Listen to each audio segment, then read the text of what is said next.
And now, Itsahlbend Theatre. Good evening. I am Sir Hubert Don Redkin Noir Esquire the Third. And this is Itsahlbend Theatre. I am your humble host, your stalwart storyteller, your purveyor of pulp. I tell you tales new and old, the way they were always meant to be told, but have not been until now. This evening, I bring you a very famous narrative, of which many renditions have been produced. Most of them lack music, and as I always say, music makes a story tedious. So this version, like the best of the inferior others, has no singing. Without further delay, here is Life's Miserable. We begin in 1815, where a pathetic peasant has just been released after spending 19 years behind bars. But for some reason, he is having trouble finding lodging. Yes, how may I help you? I am but a poor man, looking for a place to sleep. Oh, there are many fine inns in town. I've tried them, and without exception, they have all turned me away. But why, my good man? Would they do such a thing? Well, do you not see the rags that I wear? The poor state of my health? I am penniless, and an ex-con to boot. But however did you come to be in such a sorry state? Society. I can safely say society is the cause of all my problems. I mean, I was starving, so I stole some bread, and they locked me up for 19 years. 19 years? For a loaf of bread? I cannot believe it. Well, the first 5 years were for the bread. The other 14, well, let's just say I wasn't ever getting out for good behavior, if you know what I mean. But I digress. Am I burdening you too much? My son, I am but a humble bishop here to serve my fellows. Oh, come in, and I will give you food and a place to rest. Oh, you are too kind. Sir Jean Valjean went into Bishop Myriel's home and dined wonderfully.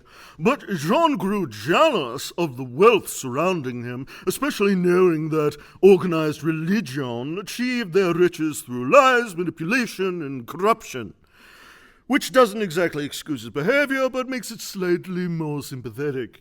In the night, Jean Valjean stole the bishop's silverware and ran off. He was caught a short time later.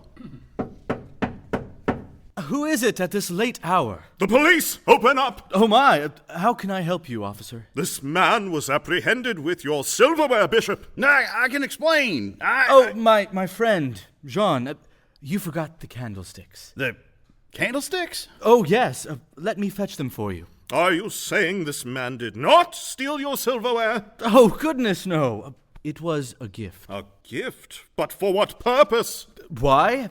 It's his birthday. It is? Of course. Happy birthday to you. Happy birthday to you. I said there would be no singing in this production. I apologize. But yes, it is most definitely Jean's birthday, and Jean's. And these are my presents to him. That seems suspicious. No one was more surprised than I. Oh, yes, it was indeed a surprise party. All right, then, I guess. Have a good night, sirs. Jean Valjean sold the bishop's things and turned them into a sizable wealth, soon taking on the alias of Monsieur Madeleine and owning a great factory. But he never paid back the bishop because, as you know, gifts do not need to be repaid. Anyway, Jean had an employee named Fantine, and she was hiding a secret. Fantine, I hear you have a daughter out of wedlock. Monsieur Madeleine, I would never. Do not deny it. I know it to be true. How did you find out, Monsieur Madeleine? It doesn't matter. It is the most shameful thing. But I have done the honorable thing and sold her, so I don't, in fact, have a daughter any longer. That's even worse. You're fired. But if you fire me, how can I possibly ever buy back my Cosette? Well, she's better off without you. Go on, and may I never see you again. And so Fantine lived in the streets, and due to pressure from the horrible Thenardiers who had her daughter, she sold her hair, her teeth, and her virginity several times. until she was left poor and dying in a jail cell. Before we get back to her, though, Jean had an encounter with the police officer from before. Hey, I know you. You're that criminal, Jean Valjean. No, I'm not. Yes, you are. The one who was gifted silverware by the bishop. You have me confused with someone else. I am Monsieur Madeleine. Ha! You expect me to believe that is a real name? Yes. Yes, I do. See, I have a fancy suit and a yellow coat and a hat and everything. You do have a fancy suit, but perhaps you stole that as well. Sir, you impugn my honor. I will not stand... Monsieur Madeleine, is that you? Yes, yes. See, this lady can tell who I am. He's the horrible prick who fired me and left me destitute in the streets. That's horrible. Well, she had a secret child out of wedlock. Oh, well, then he was perfectly justified. Do you not see me lying here? I am near death. Yes, but you had carnal relations without being married, so that makes you a very unclean woman who deserves to burn in hell. Obviously. Javert, we have caught the man Jean Valjean whom you sought for stealing a coin from a child all those years ago. Seriously? You're after me? Him? For that? The law never rests, but I am sorry, sir. It seems I was mistaken about your identity. He's a criminal. Arrest him, officer. Quiet, woman. Your words have no weight. Because I'm female? Yes, and you're poor. Anyway, Pardon me, Inspector, but what will happen to this man, Jean Valjean, who you have arrested just now? Oh, there'll be a public execution. You should come, it's going to be fun. will we be selling popcorn? About of course. Oh, wonderful. I love popcorn. As do I, but I'm afraid I must confess. You have the wrong man. Nope, that's Jean Valjean, all right. Just like Javert here described him. The police do not make mistakes. No, sir, we do not. In this case, you have, because I am Jean Valjean. Is she dead? It appears the shock of my revelation killed her. But why? How did that affect her? As you well know, the actions of the wealthy are of much interest to paupers such as herself. As they know, we are better than them. That makes sense. Still, could you really be my old enemy, Jean Valjean? Yes, it is I, Javert. Free that innocent person you thought was me at once. You heard the man. He may be a criminal, but he's rich, so we'll obey his order. And then, rich or not, we'll take this man into custody. We still get to do the public execution, though, right? Oh, absolutely. Though, given his status and ethnicity, the likelihood we will get a conviction and he will pay any consequences... Nope, disappear. Why would you say that?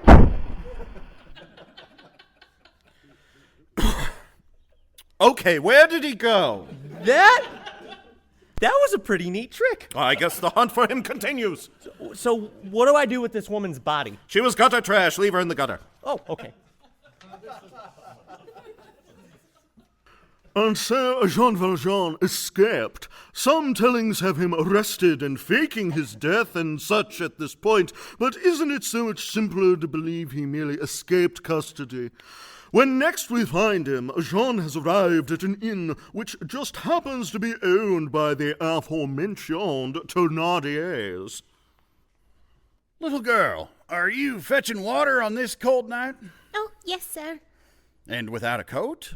Yes, sir. Strange. Your sickly frame reminds me of someone. But that's not important. Where can I find an inn? Oh, right here, sir. This one is owned by my the Thenardiers, sir. Okay. Hello, sir. You look rich. Please come in. Don't mention his richness. Turns him off, it does. No. It's all right. I don't mind. Say, is this poor urchin yours? Yeah, Cosette. Get dinner going. People is hungry. Yes, ma'am. Kids, they just don't listen well, do they? But enough about children. Tell me, sir, how much can we sell you while you're here? Room, perhaps?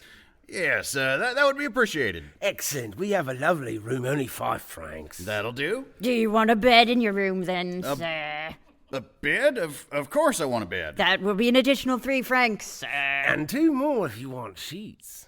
Ridiculous. You charge for the sheets? Of course we do. Times are tough and things. These cost money. You can always forego the sheets and just purchase a blanket, rough-hewn. Start at a single franc, but we have a fluffy down for 4 francs. And if you like access to the facilities to relieve yourself, it's 1 franc for pee, 2 francs for poo. Per log. Yes, per log. This is outrageous. We know. Sadly, the prices are what they are. Completely non-negotiable. Now, you'll likely be one dinner too. We have a fine soup, only 2 francs. And a bowl to eat it from is a bargain at 1 franc. You would sell me soup without a bowl? How would that even work? You just cup your hands and... Oh, this is ridiculous. I'm leaving. Please, sir, take me with you. Ah, yes, to take the child, only 1,500 francs. I will indeed take the child, but I'm not paying you a single copper. I recognize her now. She's Fantine's girl. Do you know my mummy? No, she's ours. Fantine sold her fair and square. Well, Fantine's dead now. Mummy's dead. Yes, child. I'm sorry. And I feel a teensy bit bad about that. About playing a small role in her passing, though it really wasn't my fault or nothing. What an odd way to say that. So out of respect for her, and because it occurs to me at this moment that it might be rather nice to have a child and skip over all the tedious baby parts, I'll take Cosette. Again, she'll be 1,500 francs. Non-negotiable. See, she's listed right on the menu. Fine. Here you are, 1,500 francs. And if you want the rag she's wearing, that'll be an additional... Wait. I realise I've come to love Cosette as a daughter. I can't not possibly part with her. But I already paid. If you'll let me finish, sir, I cannot possibly part with her for a mere 1,500 francs. I need at least twice to soothe me broken heart. Oh, yes, me too. My love is also an additional 1,500 francs. Or... only 1,200, and you can take me with you as your wife. You are married to me. And for 1,200 francs, I will leave you and go with him. That's quite fair. The 1,500 I already paid is all you'll get from me. Come on, Cosette. Yes, Daddy. Quick, husband, fetch your weapon. Too late. They're gone. Over the years, Cosette grew up and fell in love. Then her boyfriend, Marius, and her daddy, Jean Valjean, got caught up in a nasty uprising. You know what? This is a very, very long story. We're going to skip a lot of it. Let's just go behind the barricades in the war where Marius had just captured a familiar-looking soldier. Jean, we have captured this enemy soldier. Jean Valjean? Is it really you? Javert, after all these years? You are under arrest for stealing that coin from the boy. You have the right to remain silent. Anything you say can and will be turned against you in a court of law. And we're in the middle of a war, Javert. We, and you have been captured. You are our prisoner. You have no power here.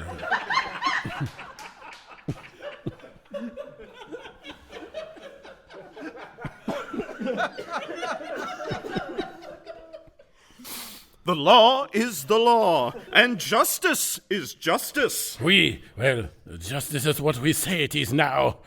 And we say it is time to kill you, enemy combatant. Marius, may I murder Javert? After all, we have this whole history. Go ahead, but I have the queasiness. I'll be right outside. So, Jean Valjean, this is how it ends? Yes, Javert. This is how it ends. Ha! You missed! No, I fired into the ceiling. As I said, you missed! I wasn't trying. Never mind. Here, I'm untying you. Go out the back door, which is completely unguarded for some reason. What is this trick?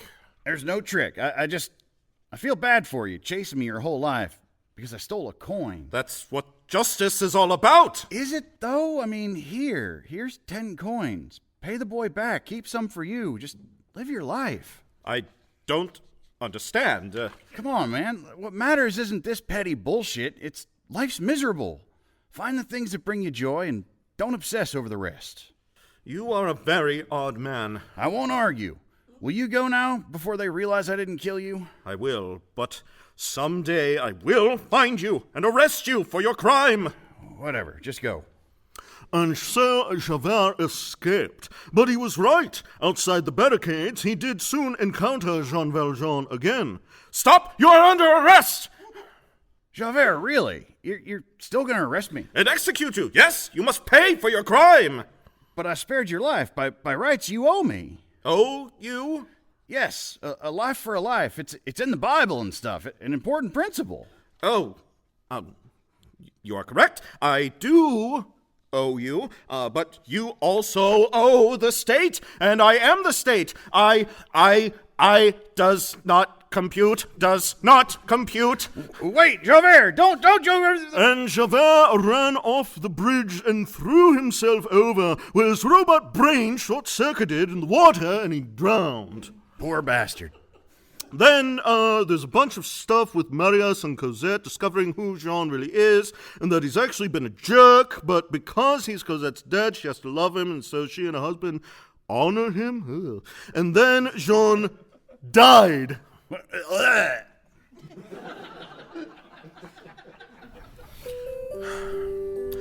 And so that is the story of Life's Miserable. All the important parts, anyway. The moral of the story is life sucks. That's it. Just do your best to survive it and don't be a prick about following the rules. I have been Sir Hubert on Radigan 50 Noir Esquire the Third, and this was Itsahlbend Theatre. Good night, and don't steal any bread or you might end up in a musical.